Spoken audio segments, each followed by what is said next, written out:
बहुत समय पहले की बात है। एक नगर था जो अपनी धार्मिकता और भक्ति भाव के लिए प्रसिद्ध था। नगर में एक प्राचीन मंदिर था जहां प्रतिदिन घंटों की ध्वनि गूंजती थी और भक्तजन भगवान की आराधना करने आते थे। उस मंदिर के पास ही एक सन्यासी का निवास था। उसका जीवन अत्यंत सादा था। वह भिक्षा मांगकर गुजारा करता था। नगरवासी उसे आदरपूर्वक अन्न देते थे। सन्यासी दिन भर जो भी भिक्षा मांग के अन्न प्राप्त करता था उसमें से थोड़ा खाकर शेष अन्न अपनी भिक्षा पात्र में रख देता और रात को सोते समय उस पात्र को मंदिर की दीवार में लगी खूंटी पर टांग देता। सुबह होते ही वह बचा हुआ अन्न मंदिर में काम करने वाले गरीब मजदूरों, सफाई करने वालों और जरूरतमंदों में बांट देता। यही उसकी दिनचर्या थी। उसका मन लोभ, मोह और भोग से परे था, लेकिन संसार की बुराइयां किसी न किसी रूप में साधु संत और परीक्षा लेने पहुंच ही जाती है। मंदिर में बहुत सारे चूहे रहते थे। वे मंदिर के कोनों, दीवारों की दरारों, सारे चूहे रहते थे। वे मंदिर के कोनों, दीवारों की दरारों और जमीन में बने बिलों में रहते थे।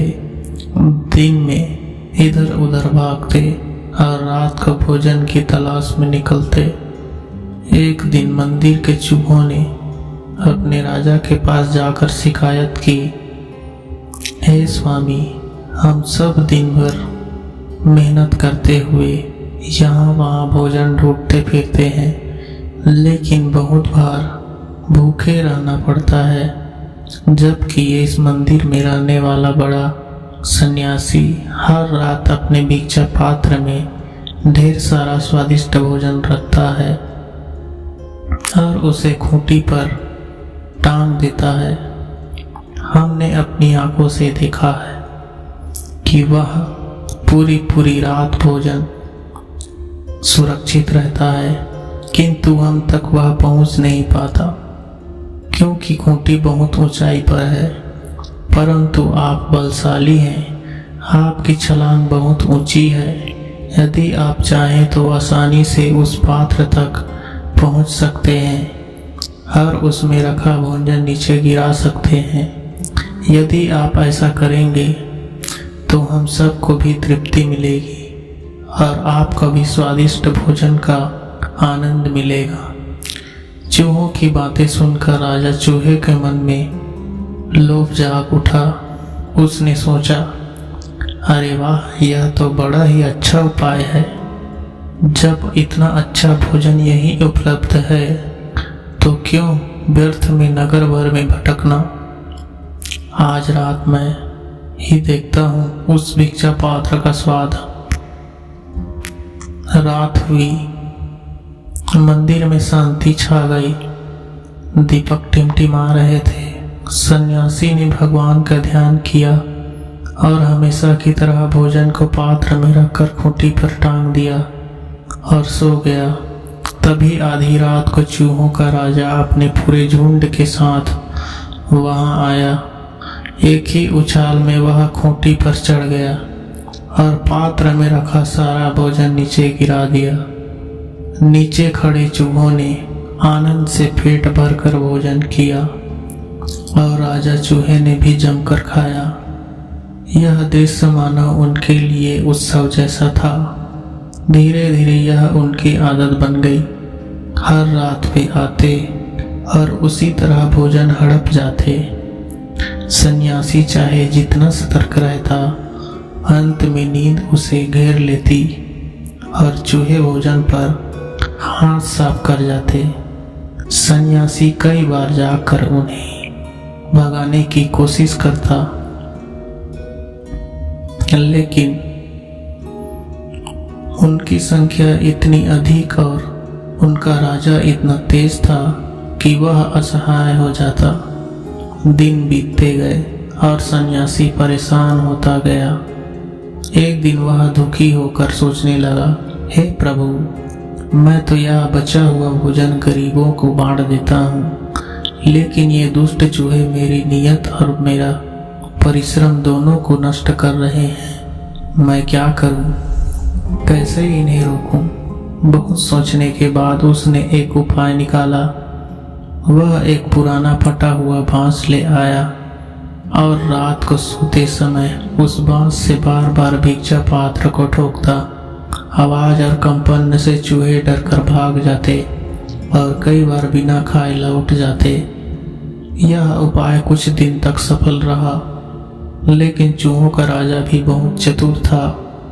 वह मौके देखकर छलांग लगा ही देता और भोजन नीचे गिरा देता। सन्यासी की पीड़ा बढ़ती ही जा रही थी। उसी समय एक दिन उसका एक परम प्रिय मित्र मिलने आया।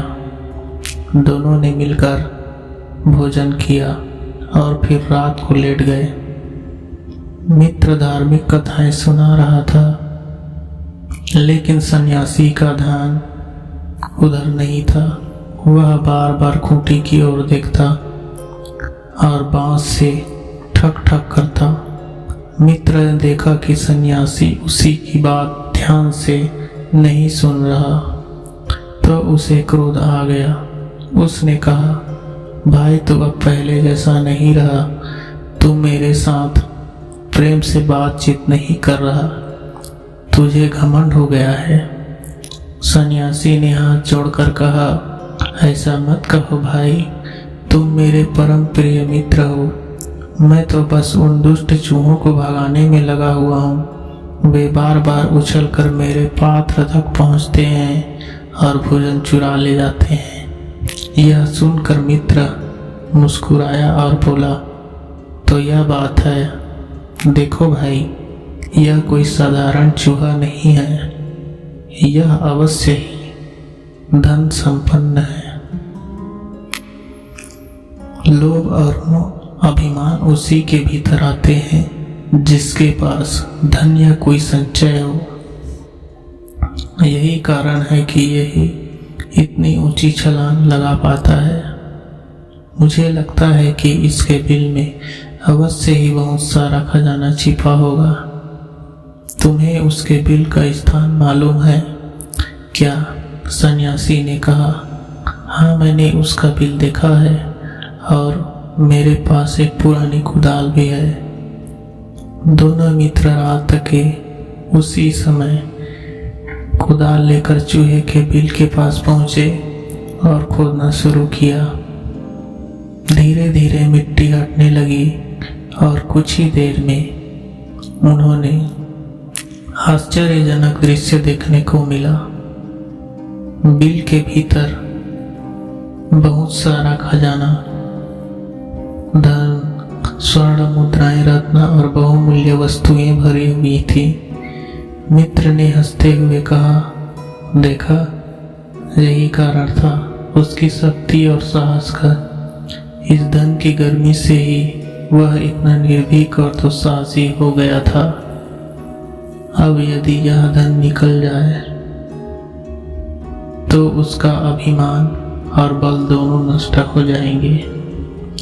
दोनों ने मिलकर बिल से सारा धन बाहर निकाल लिया और सुरक्षित रख लिया।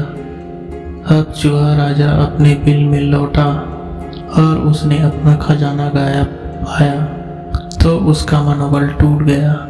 वह उदास होकर बैठ गया।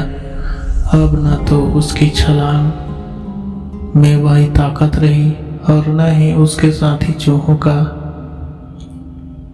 वही उत्साह रहा। उसके पास अब भोजन प्राप्त करने की सामर्थ्य ही नहीं रही। धीरे धीरे उसका वर्चस्व भी समाप्त हो गया। उसके साथी भी उसे छोड़कर इधर उधर भागने गए। उसकी स्थिति दिनहीन हो गई और अंत में वह भूखा प्यासा ही रहने लगा। सन्यासी ने यह सब देखा तो उसके मन में गहरी अनुभूति हुई।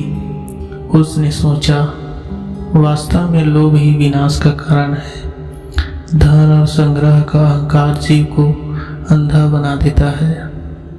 जैसे उस चूहे ने अपने खजाने के लोभ में छलांग लगाई और दूसरों का हक मारा, पर जब धन चला गया तो उसका अभिमान, शक्ति और साहस सब समाप्त हो गए। यही सत्य मनुष्य पर भी लागू होता है। जब तक धन रहता है तब तक वह घमंडी रहता है, और जब धन छीन जाता है तो उसका कोई सहारा नहीं रहता। नगर वासियों में भी यह कथा फैल गई और सभी ने समझा कि लोभ और धन का अहंकार अंत में मनुष्य का पतन कर देता है। लोभ से कभी भी तृप्ति नहीं मिलती, बल्कि जितना लोभ बढ़ता है उतना ही चिंता और विनाश की संभावना बढ़ जाती है। अंततः लोभी व्यक्ति अकेला, असहाय और निर्धन रह जाता है। इस कहानी का यही संदेश है कि लोभ से बचना चाहिए। संतोष सबसे बड़ा धन है और लोभ सबसे बड़ा शत्रु है। जो मनुष्य संतोष को अपनाता है वही सुखी रहता है, और जो लोभ करता है उसका अंत उसी चूहे की तरह विनाश में होता है। स्टोरी पसंद आई तो हमारे चैनल को सब्सक्राइब अवश्य करें और इसी तरह के हमारे चैनल को सपोर्ट करते रहें। धन्यवाद। जय हिंद।